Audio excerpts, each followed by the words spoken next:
First ever factory outlet Mukunda jewelleries KBHP Somajiguda Suchitra Hanamkonda Kothapet Chandanagar Khammam. నమస్తే రమగారు. నమస్తే జయ. రమగారు, మనకి కార్తీక మాసంలో కార్తీక సోమవారాలు చాలా విశేషంగా పూజ చేస్తాం కదా, వాటి గురించి. కార్తీకంలో అంటే కార్తీకము ప్రత్యేకమైన మాసం కదా, మొత్తం అంతా ఉపవాసం ఉండే వాళ్ళు ఉంటారు, ఉండగలిగే వాళ్ళు, అది వేరే కథ. సోమవారాలు ప్రత్యేకంగా చెప్తారు. మామూలుగా సోమవారం అంటే శివారాధనకి అత్యంత ప్రధానమైన రోజు. అవును, ఈ కార్తీకమే శివారాధనకి ప్రత్యేకం. కార్తీకంలో స్నానం, దానం, జపం, తపం అన్ని ముఖ్యమైనవే. వీటితో పాటు పురాణ శ్రవణం కూడా. ఈ సోమవారాల్లో పగలు ఉపవాసం ఉండి సాయంకాలం చుక్కలు చూశాక దీపారాధన చేసుకుని, వంట చేసుకుని, శివారాధన చేసుకుని అప్పుడు భోజనం చేస్తే మంచిది. ఓకే. మామూలుగా శివారాధన ఉదయకాల అభిషేకంతో పాటు ప్రదోషకాల ఆరాధన చాలా విశేషమైంది. ప్రదోషకాలంలో పరమేశ్వరుడట తాండవం చేస్తాడు ప్రతి ప్రదోషంలోనూ. మనం ఈ ఉజ్జయిన్ లాంటి దేవస్థానాలకు వెళ్తే సాయంకాలము అసలు ఆ ఢమరుకాలు అవి మోగిస్తారు. అసలు చెప్పరాని ఉద్వేగం వచ్చేస్తుంది జయ, గుస్బంప్స్ వస్తాయి. అవునండి, ఆ బాగుంటుందంటే ఆ మధ్యలో కాహళం అదొక తమాషా సౌండ్, ఇట్లా తప్పెట్లాంటి ఇట్లా కొడతారు, చల్లుమంటుంది. ప్రతి సాయంత్రము ప్రదోష వేళ పరమేశ్వరుడు తాండవ వేళ ఆయనకి. ఆ సమయంలో అర్చన చేస్తే అత్యంత ప్రసన్నుడుగా ఉంటాడు పరమేశ్వరుడు అని చెప్తారు. ఓకే. ప్రదోషకాలార్చన విశేషం. ఇందులో మళ్ళీ చూడు శని త్రయోదశులు ఇవి మాస శివరాత్రి నాడు ప్రదోషకాలార్చన, ఇవన్నీ విశేషాలు. ఇవి ప్రత్యేకంగా దేవాలయాల్లో నందీశ్వర అభిషేకాలుగా రకరకాలుగా చేస్తారు. అయితే ఈ కార్తీకాల్లో ఏంటంటే ఇది జనసామాన్యంగా అందరూ చేసుకోవచ్చు. అవును, దీనికి విశేషంగా అది ఏదో చేయాలన్నది ఏం లేదు. మీకు కుదిరిందా ఉదయకాలం వెళ్ళటం, ఎక్కడైనా శివాలయంలో శివాభిషేకం చేసుకోవటం, రుద్రాభిషేకం చేయించుకోవటం, ఎక్కడైనా ఇవి చేస్తారు కదా మృణ్మయ లింగాలతో మట్టి లింగాలకి అభిషేకం చేస్తారు, సహస్రలింగార్చన అవి చేస్తారు. కుదిరితే 12 ఈ 11 ద్వాదశ ఏకాదశ రుద్రాభిషేకము జరుగుతుంది సోమవారం నాడు. ఏ దేవాలయంలో మీకు అవకాశం ఉంటే అక్కడికి వెళ్ళి అర్చన చేసుకోవటం. ఇంట్లో మీకే అవకాశం ఉండి ఇంట్లోనే శివలింగం ఉండి మీకు ఎవరైనా పెద్ద ఈయన వచ్చి అయ్యగారు వచ్చి చేసేది ఉంటే చక్కగా చేయించుకోవచ్చు. అది ప్రత్యేకమైన రోజులు కాబట్టి. ఓకే. లేదు మనకు అది లేదు ఇది లేదు, ఏం పర్వాలేదు, ఒట్టి ఓం నమ శివాయ దండం పెట్టుకోండి. పగలు ఉపవాసం ఉందాం. మీ ఇంట్లో ఒక చిన్న శివలింగం ఏదైనా ఉంటే 3 ఉద్ధరణలతోటి నమ శివాయ చెప్పుకుంటూ వేయండి. స్వామివారి మీదకి నీళ్ళు సమర్పించండి. మేము పాలు, పెరుగు, నెయ్యి, తేనె, పంచదార, టెంకాయ నీళ్లు ఇవన్నీ నేను చేస్తాను. లక్షణంగా చేసుకోండి. ఓకే. పర్వదినాలలో ఏంటంటే సాంగంగా చేయటం ఎంత అద్భుతమైన విషయమో చెయ్యటం అంత అద్భుతమైన విషయం. అసలు చేయటం మానేయకుండా మీకు అవకాశం ఉన్నంత ఆరాధన చేసుకోండి.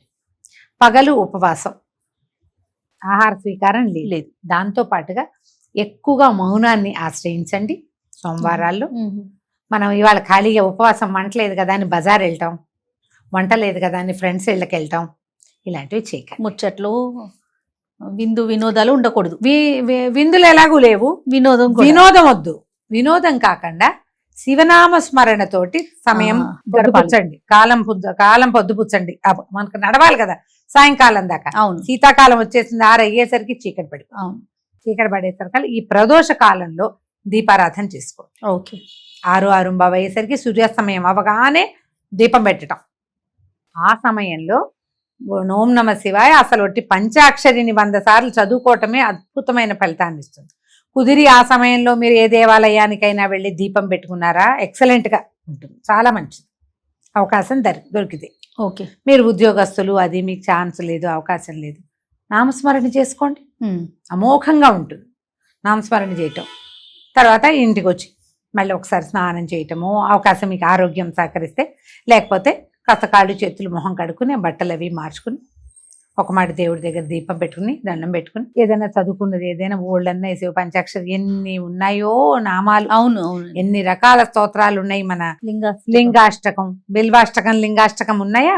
తర్వాత ఏమో శివమహిమ్న స్తోత్రము, శివ మానస పూజ, నమ్మకం చమకం కూడా చదువు. నమ్మకం చమకం ఆడవాళ్ళందరికీ ఎక్కడొస్తాయమ్మా, అవి నోరు తిరగద్దు.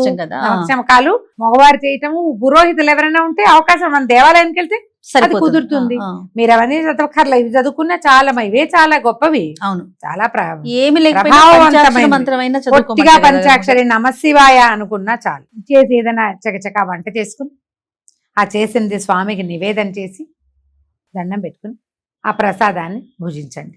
స్వీకరించు. ఎంత చక్కగా అయిపోతుందంటే కార్తీక సోమవారం 4 సోమవారాలు వస్తాయి. 4 వారాలు ఉపవాసం ఉండండి, సాయంకాలం పూజ చేసుకోండి. శివారాధన సులభంగా ప్రసన్నమవుతాడమ్మా శివుడు. అవును. పరమేశ్వరుడు ఐశ్వర్యకారకుడు మోక్షకారకుడు రెండుగా చెప్తారు. శివారాధన చేస్తే మీకేదో కోరికలు ఉంటాయి. మనుషులు అన్న తర్వాత మనకు ఎన్ని రకాలు ఉంటాయి. ఉద్యోగం కావచ్చు, సంపద కావచ్చు, ఇంకా ఏదో మన జీవితంలో ముందుకెళ్ళటం కావచ్చు. మీరు త్రికరణ శుద్ధిగా శివయ్యనే మనసులో నిలుపుకుని ధ్యానం చేసుకుని పూజా విధానం సజావుగా ఎంత చాతొస్తే అంత ఒక నియమం ప్రకారం కొనసాగించి అత్యద్భుతమైన ఫలితాన్ని పొందవచ్చు. లేదు మనకేం కోరికలు లేవు, మానసికమైన ప్రశాంతత వస్తుంది. అవును. శివారాధన వల్ల చాలా ప్రశాంతత వస్తుంది. మీకు ఏది కావాలంటే దానికోసం హాయిగా చేసుకోండి. 4 సోమవారాలు వచ్చినాయి, 4 సోమవారాలు చక్కగా సుసంపన్నం చేసుకోవచ్చు మీ అవకాశాన్ని బట్టి. ఇందులో ఏమిటంటే మేము ఉపవాసం ఉండొచ్చా అని బోళ్ళంత మంది అడుగుతారు. అవునండి. బాలింతలు, పిల్లలకి పాలిచ్చే వాళ్ళు ఉపవాసం జోలికి వెళ్ళొద్దు. ఓకే. గర్భవతులు వద్దు, చిన్న పిల్లలకి ఉపవాసాలు చెప్పరు, వృద్ధులకి ఉపవాసం అక్కర్లేదు, అనారోగ్యంతో ఉన్న వాళ్ళు ఏదైనా మందులు మాకులు వేసుకునే వాళ్ళు ఉపవాసం అంటే ఒక రకంగా చేసుకోవచ్చు. ఎట్లా స్వామివారికి నివేదన చేసేయండి పొద్దునే మీరు చేసిన వంట, అది భుజిస్తే ఉపవసించినట్టే.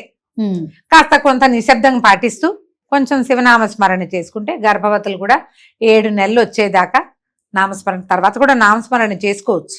అదేలేండి. కొంచెం దేవాలయ దర్శనాలకి వాటికి వద్దని చెప్తాం, కానీ ఇది కూడా ఉపవాసమే. స్వామివారికి నివేదన చేసిన పాలు పళ్ళు భోజనము అన్నము వంట చేస్తాం, పొద్దున అదంతా చూపించి నివేదన తీసుకోండి. సాయంకాలం మళ్ళీ దీపారాధన చేసుకుని దండం పెట్టుకోండి. చక్కగా ఈ ఉపవాసం కుదురుతుంది. ఉపవసించటం అంటే అన్నం మానేయటం అనే అర్థం కాదు, భగవంతుని సమీపంలో ఉండటం. మనం ఈ ఉపవాసంతో అంటే భగవంతుని సమీప వసనంతో చక్కగా మనం సోమవారాలను సుసంపన్నం చేసుకోవచ్చు. మీ అవకాశాన్ని బట్టి చేసుకోండి. 4 కుదరలేదు, 1 వారం చేయండి కనీసం, మానేయకుండా చాలు. అలా నీరమ్మ గారు నమస్తే. నమస్తే చేయండి.